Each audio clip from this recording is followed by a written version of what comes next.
كما كتشوفوا قدامكم الموضوع ديال اليوم كيفاش تعمر شيك عادي. اول شيء قبل ما تعمر شيك عادي خاصك تفاهم مع الشخص اللي يستافد من الشيك على المبلغ اللي تعمرو في الشيك. هذه حاجه مهمه ابار. دابا ندوزو للطريقه كيفاش تعمر الشيك ايطاب باغ ايطاب، مرحله بمرحله، باش تفهم مزيان وما تقومش بالاغلاط. المهم اول حاجه خصك تعمر المبلغ. مثلا انا غادي نعمر المبلغ في الشيك ديال 1000 درهم، نديرو 1000 درهم مثلا. اهم حاجه خصني ندير فاش نعمر المبلغ بالارقام، خاصني ندير في الجناب ديالو دياز بحال هاد الطريقه.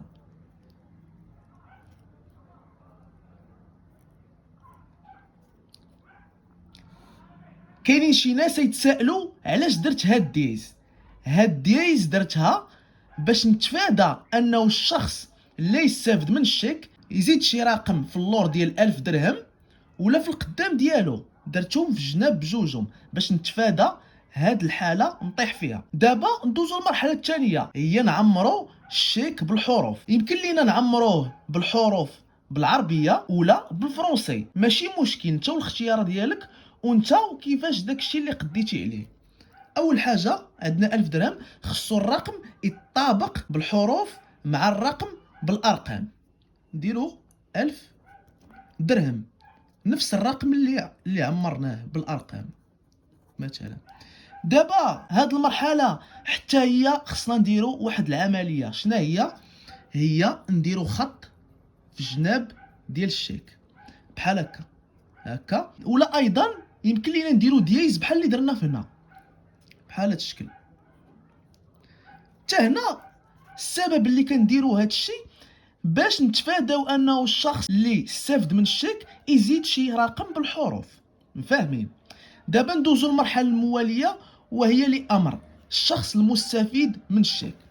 مثلا السيد اللي يستافد من الشيك سميتو احمد، نكتبو احمد هكا ياك. هذاك الشخص اللي سميتو احمد هو اللي يستافد من الشيك في هذه الحاله. الا بغيت مثلا انا نشري فلوسي اللي عندي في الشيك، مثلا نشري انا فلوسي شخصيا، شنو كنديرو لي شخصيا بالعربيه. فاهمين؟ اولا ندير ايضا موا ميم بالفرنسي. بحال لي شخصيا، بحال موا ميم لي شخصيا بالعربيه وموا ميم بالفرنسي.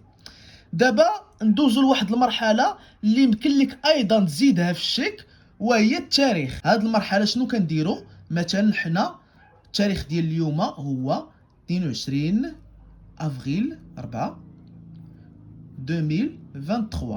2023 وكنزيدو ايضا المكان اللي تحرر فيه الشيك، مثلا في الرباط.